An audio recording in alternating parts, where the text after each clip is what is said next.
retour à l'église primitive est la volonté du Seigneur, à travers les nations et parmi tous les hommes. Le retour au fondement de l'église primitive, au fondement des apôtres et des prophètes, selon Éphésiens 2, verset 20, nous sommes dans l'obligation d'accomplir cette volonté. C'est notre mandat qui consiste donc à accomplir toute la volonté de Dieu, qui consiste à ramener à l'église primitive, à ramener les élus du Seigneur sur les fondements, sur la sainte doctrine, à la marche de l'église primitive. Il n'est plus question ici de faire comme si on n'avait pas entendu la voix de l'Éternel. Lorsque nous parlons de l'église primitive et du retour au fondement apostolique, c'est la volonté de Dieu. Ce n'est pas la volonté d'un homme. C'est la volonté du Seigneur qui veut que tous les hommes, où qu'ils soient, quoi qu'ils fassent, quelle que soit son identité, quelle que soit sa nation, qu'il écoute cette voix et qu'il prenne le chemin de la repentance, la voie de retour vers l'église primitive. Dans les fondements des apôtres, dans la démarche des apôtres.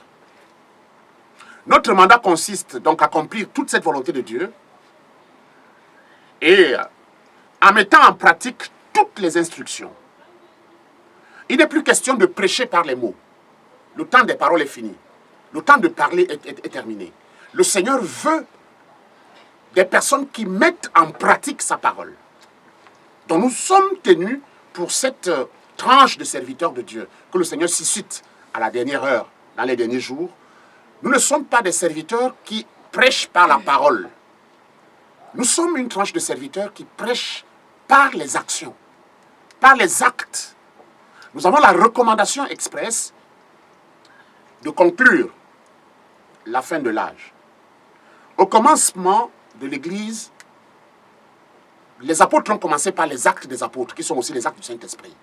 À la fin de l'âge, à l'enlèvement, nous devons nous apprêter avec les actes des élus, qui sont aussi les actes du Saint-Esprit.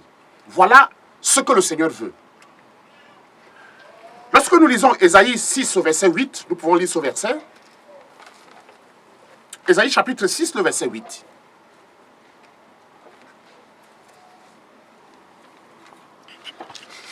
Ésaïe 6, le verset 8.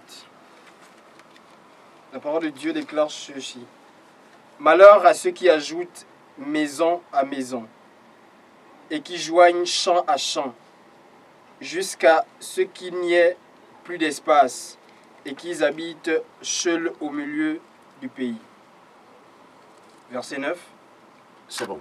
Ésaïe chapitre 8, le verset 6. Ésaïe chapitre 6, le verset 8. Ésaïe 6, verset 8. J'entends la voix du Seigneur disant, « Qui enverrai-je?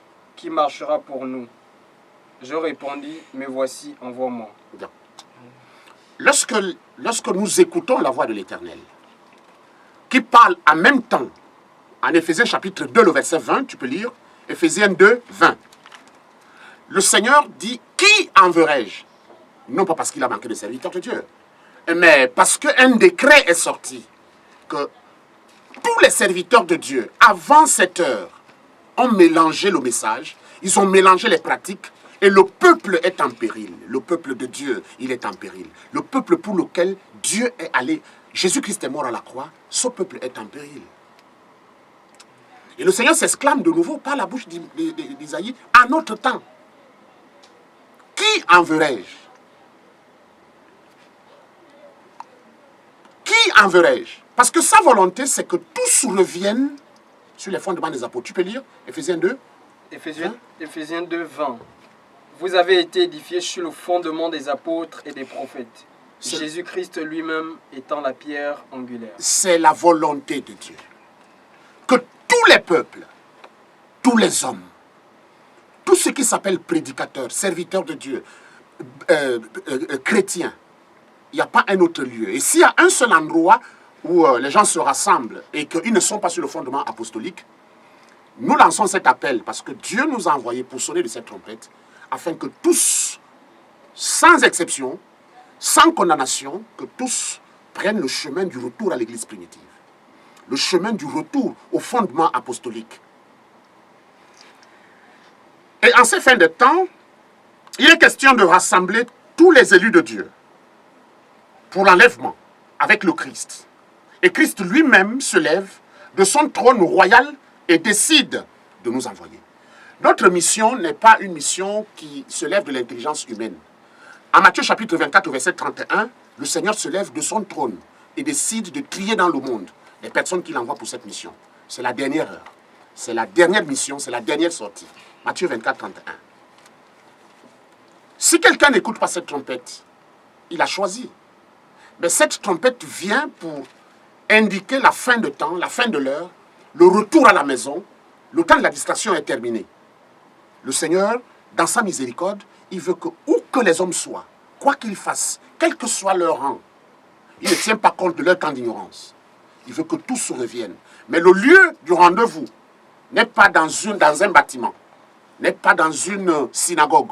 Le lieu du rendez-vous, c'est dans les fondements des apôtres, à l'église primitive, dans la démarche des apôtres.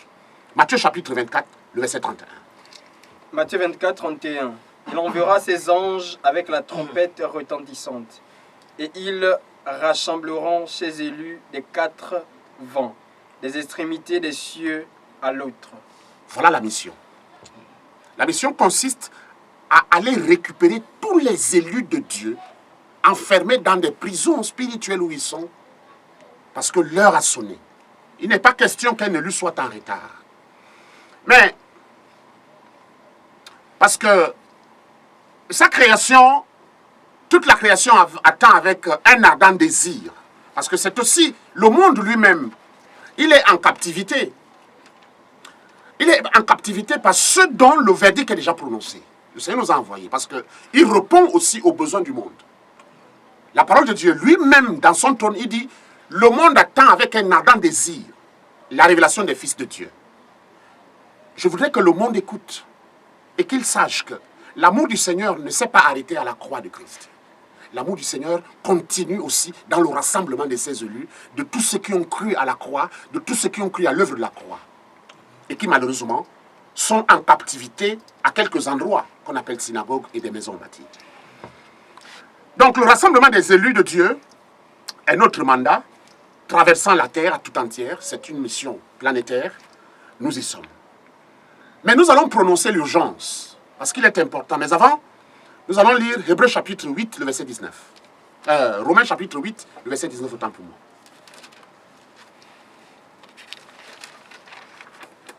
Romains 8, verset 19.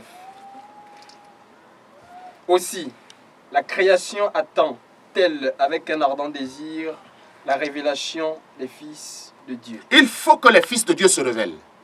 La révélation des fils de Dieu, c'est quoi? Ce n'est pas la parole prêchée, ce n'est pas la prédication verbale, ce n'est pas la prédication orale. Non. La révélation des enfants de Dieu consiste en deux choses que le monde ignore, que les prédicateurs ignorent, que les hommes ignorent. Moi aussi j'ignorais ça jusqu'au jour où Dieu me l'a révélé. Donc nous ne sommes pas ici pour stigmatiser qui que ce soit, pour condamner qui que ce soit. Nous appelons au retour à l'église primitive. Que tu sois bishop, tu sois archibishop, que tu sois qui, l'enfer ne distinguera pas de ton identité. Il est important que cette trompette te laisse le cœur tranquille et que tu décides, j'enlève ma soutane, je retourne à l'église primitive. Parce que l'heure a sonné. L'heure a sonné. L'urgence de notre mission. Le monde tout entier est dans la menace de la perdition et de l'égarement. Et Jésus-Christ le sait. Il voit la corruption. Il voit la déchéance. Il voit toutes sortes de manipulations qui se passent dans le monde. Et Jésus se lève en Matthieu chapitre 7, le verset 21, pour dire quelque chose. Nous pouvons lire. Matthieu 7, 21, Jésus se lève et déclare quelque chose. Nous allons écouter. Matthieu 7, 21. Matthieu 7, 21. Ceux qui me disent, Seigneur, Seigneur, n'entreront pas tous dans le royaume des cieux, mais seulement celui-là qui fait la volonté de mon Père qui est dans les cieux. Cette déclaration est autrement plus claire que toute autre parole qu'on veuille écouter. Le monde a la grâce parce que le Seigneur voit tout ce qui se passe. Et il peut envoyer ses serviteurs, ses anges qu'il choisit, Et la grâce est tombée aussi sur nous. On était aussi des pécheurs, on était aussi des errants, on était aussi des égarés. Nous ne parlons pas comme des gens qui sont descendus du ciel. Nous parlons comme des personnes qui ont marché dans le péché, dont la grâce a localisé, et le Seigneur, nous ayant sanctifiés, nous a donné son identité, sa mission, ses actions, son esprit, pour qu'on parle à ceux qui sont dans la captivité. Amen. Nous ne sommes pas parfaits, mais il nous a donné un esprit qui nous met en dehors des reproches. Lorsqu'il dit, ce ne sont pas tous ceux qui m'appellent Seigneur, Seigneur qui entreront. Écoutez, cette déclaration de Christ, dans cette déclaration de Christ, nous comprenons quelque chose. En fait, il y a tous ceux qui appellent Seigneur, Seigneur. Mais Jésus dit, ce ne sont pas tous ceux qui m'appellent Seigneur, Seigneur qui entreront. On a envie de poser une question. Si ce sont les pratiquants de la volonté de Dieu qui entreront, il n'est plus question de prêcher par les mots. Il est plutôt question de s'exercer à la pratique de la volonté de Dieu. Donc ça devient une prédication par les actions. Mais allons poser la question au monde entier. Y a-t-il un seul qui n'accomplit pas la volonté de Dieu? Y a-t-il un seul qui vient dire que non, bon, moi j'ai compris cette parole, mais comme je ne mets pas la parole de Dieu, la volonté de Dieu en pratique, moi je ne mets pas la volonté de Dieu en pratique. Y a-t-il un seul qui reconnaît qu'il ne met pas la volonté de Dieu en pratique? Non. Tous les prédicateurs de la terre mettent la volonté de Dieu en pratique. Et lorsqu'on comprend le monde qui dit qu'il met la volonté de Dieu en pratique de cette manière, ça veut dire que la déclaration de Jésus-Christ va être considérée comme une fausse déclaration. Mais Jésus mentirait-il? Jésus mentirait-il? Je ne pense pas. Jésus a dit, ce ne sont pas ceux qui m'appellent Seigneur, Seigneur qui entreront. Ce sont ceux qui mettent en pratique la volonté de mon Père qui est dans les cieux. Donc il y a une urgence. La fin de la prédication par les mots et le début de l'exercice de la prédication par les actions. Comme à l'église primitive. Comme à l'époque des apôtres. Sans ça, personne ne rentrera. C'est pourquoi notre appel, nous appelons comme avec des larmes dans le cœur. Le monde va-t-il nous entendre? Jésus s'est exclamé une fois, il dit, lorsque le Fils de Dieu, le Fils de l'homme reviendra, trouvera-t-il la foi sur la terre? Cette voix-là, quelqu'un peut-il entendre cette voix? C'est la fin de l'heure. C'est la fin de l'heure.